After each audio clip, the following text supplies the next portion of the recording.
7 ବର୍ଷର କୁନି ଝିଅ ସକାଳୁ ଖେଳୁଥିଲା ବେଳେ ତାକୁ ଯନ୍ତ୍ରଣା ଅନୁଭବ ହୋଇଥିଲା। ବହୁତ କଷ୍ଟ ବି ହେଉଥିଲା। ପରିବାର ଲୋକେ କ'ଣ ହେଇଛି ବୋଲି ଯେତେବେଳେ ଦେଖିଲେ ତାଙ୍କ ହୋସ୍ ଉଡ଼ି ଯାଇଥିଲା। ତୁରନ୍ତ ଝିଅକୁ ହସ୍ପିଟାଲ ନେଇ ଯାଇଥିଲେ। ଆଉ ହସ୍ପିଟାଲରେ ଡାକ୍ତର ଯାହା କହିଥିଲେ ଆପଣ ଶୁଣିଲେ ଆପଣଙ୍କ ରକ୍ତ ମଧ୍ୟ ଗରମ ହୋଇଯିବ। ଡାକ୍ତର କ'ଣ କହିଥିଲେ ଜାଣିଛନ୍ତି? ସେ 7 ବର୍ଷର ଝିଅକୁ କୁଆଡ଼େ ଦୁଷ୍କର୍ମ କରାଯାଇଥିଲା। ଦୁନିଆକୁ ଠିକ୍ ସେ ଜାଣିନଥିବା ଫୁଲ ଭଳି କୋମଳମତୀ ଶିଶୁଟିକୁ ଦୁଷ୍କର୍ମ ମାନେ କେତେ କଷ୍ଟ ହୋଇଥିବ ଥରେ ଚିନ୍ତା କଲେ। ହେଲେ କିଏ ସେ ନୃଶଂସ? କେମିତି ଏ ଝିଅ ସହିତ ଏମିତି କରିବାକୁ ତା ମନ କହିଲା? ଥରେ ତା ନିରୀହ ଆଖିକୁ ଦେଖି ତାକୁ ଦୟା ଆସିଲାନି? ନାଇଁ ଆଜ୍ଞା, ଆସିନଥିଲା। ସେମାନେ ପା ରାକ୍ଷସ, କେମିତି ତାଙ୍କୁ ଦୟା ଆସିବ?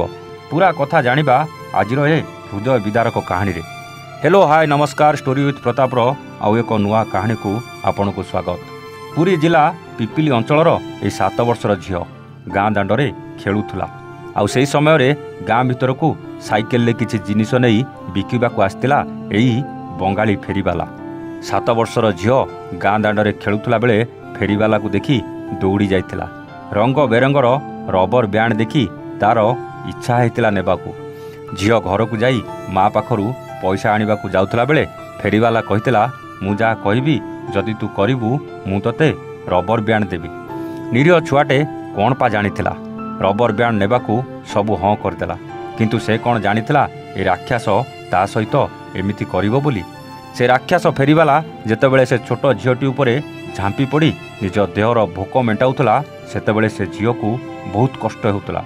चित्कार करी ताकू छाड़ी देबाकू नेहुरा भी होउतला। ता कब्जारू खसी जावाकू अनेक चेष्टा करुला हेले से नर लोभी राक्षस कबलरू खसी पारि नथिला। शेषरे से फेरी करने आसीथिबा बंगाली फेरीवाला ताकू झुणी झुणी खाई सारिथिला। आउ निजर सबू भोक मेंटेई सारिबा परे झील को किछि रबर बैंड देई चली जाइथिला। परे जेतेबेले झीलटी परदिन सकाळू खेलु खेलु जंत्रणा अनुभव करथिला सेतेबेले ताकू डाक्तरखाना निया जाइथिला। आउ डाक्तर सबू कथा कहला परे से कुनी झुआटी सहित जहा जहा घटीला सबू निज मुहरे खनेई खनेई सबू बखाणी थिला। आउ शेषरे पुलिस से बंगाली फेरीवाला को गिरफ करी तदंत करुवा बेले साइंटिफिक टीम भी पहुंची तदंतरे पुलिस को सहयोग करुछंती। दर्शक बंधु ए फेरीवाला माने निज परिवार प्रतिपोषण करने को खरा वर्षारे बुली बुली केते परिश्रम करती।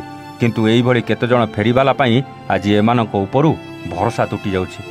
गाँ लोक मैंने एमानकू गाँ भीतर को पूरे नदबार भी नजर आसी। यही फेरीवाला को टिके देखुना बुढ़ा है ता बयस को देखिले लगुच ता नाती नातुणी बाहे छुआ जन्म कर सारे किंतु एबे भी निज देहर भोक मेटेबाकू ए निरीह छुआटा उपरे आखि पकईथिला। कौन भावुचंती एमानकू केमिति दंड मिलिबा दरकार? मु भावुची एमानकू एमिति दंड मिलिबा दरकार जे से केबे जेमिति एमिति काम आउ केबे करि परिबे नाही। माने तांकर सेटाकू काटिदेवा दरकार। थिले सिना आहु का उपरे खराब नजर पकेबे। कौन ठीक कहली ना? आपणक विचार कमेंट करी निश्चित जनइबे। खूब शीघ्र आसुची बंटी बबुली रंग नंबर प्रेम सबुदिन राति 9टारे देखिबाकू जमाई भूलिबेनी। आज पई रहुचु आमे पुणी आसीबू आउ एक नुआ कहानी सहित स्टोरी विथ प्रताप रे। सेतेबेले जाए नमस्ते, जय जगन्नाथ।